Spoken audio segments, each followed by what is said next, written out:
देवभूमि उत्तराखंड में कई ऐसे धार्मिक स्थल हैं जिनका वर्णन पुराणों में भी मिलता है। ऋषि मुनियों की तपोभूमि पर कई ऐतिहासिक और पौराणिक मंदिर हैं जिनमें हिंदू श्रद्धालुओं की अगाध आस्था है। अल्मोड़ा जिले में ऐसा ही एक धार्मिक स्थल है जागेश्वर धाम, जहां यूं तो साल भर श्रद्धालुओं का आना लगा रहता है, लेकिन सावन और महाशिवरात्रि पर यहां जनसैलाब उमड़ता है। जागेश्वर धाम भगवान शिव के 12 ज्योतिर्लिंग में से एक है। कहा जाता है कि यह प्रथम मंदिर है जहां लिंग के रूप में शिव पूजन की परंपरा सर्वप्रथम आरंभ हुई। जागेश्वर को उत्तराखंड का 5वां धाम भी कहा जाता है। जागेश्वर धाम को भगवान शिव की तपस्थली माना जाता है। ये ज्योतिर्लिंग 8वां ज्योतिर्लिंग माना जाता है। इसे योगेश्वर नाम से भी जाना जाता है। यह मंदिर शिवलिंग पूजा के आरंभ का गवाह माना जाता है। इस धाम का उल्लेख स्कंद पुराण, शिव पुराण और लिंग पुराण में भी मिलता है। पुराणों के अनुसार भगवान शिव एवं सप्तऋषियों ने यहाँ तपस्या की थी। कहा जाता है कि प्राचीन समय में जागेश्वर मंदिर में मांगी गई मन्नतें उसी रूप में स्वीकार हो जाती थीं। ऐसे में मन्नतों का दुरुपयोग होने लगा।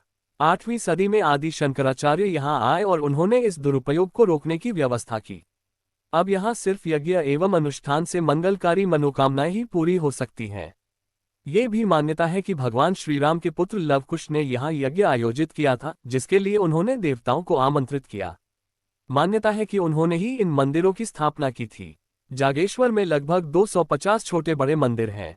जागेश्वर मंदिर परिसर में 125 मंदिरों का समूह है। मंदिरों का निर्माण पत्थरों की बड़ी बड़ी शिलाओं से किया गया है। जागेश्वर धाम में सारे मंदिर केदारनाथ शैली से बने हुए हैं। अपनी वास्तुकला के लिए प्रसिद्ध इस मंदिर को भगवान शिव की तपस्थली के रूप में भी जाना जाता है। पुरातत्व विभाग के अधीन आने वाले इस मंदिर के किनारे जटा गंगा नदी की धारा बहती है। मान्यता है कि यहाँ सप्तऋषियों ने तपस्या की थी और यहीं से लिंग के रूप में भगवान शिव की पूजा शुरू हुई थी। खास बात यह है कि यहाँ भगवान शिव की पूजा बाल या तरुण रूप में भी की जाती है। जागेश्वर धाम में भगवान शिव को समर्पित 124 छोटे बड़े मंदिर हैं। मंदिरों का निर्माण बड़ी बड़ी पत्थरों से किया गया है।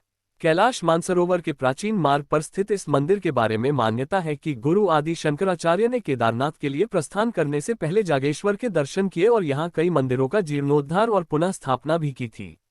जागेश्वर के मंदिरों का कोई लिखित इतिहास नहीं है। यहाँ मौजूद कई मंदिरों की वास्तुकला और शैली को देख इन्हें 7वीं से 12 शताब्दी के मध्य का बताया जाता है।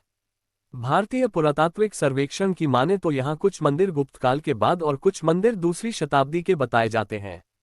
कुछ लोगों का मानना है कि ये मंदिर कत्यूरी या चांद राजवंश के दौरान के हो सकते हैं, लेकिन इसका कोई साक्ष्य नहीं।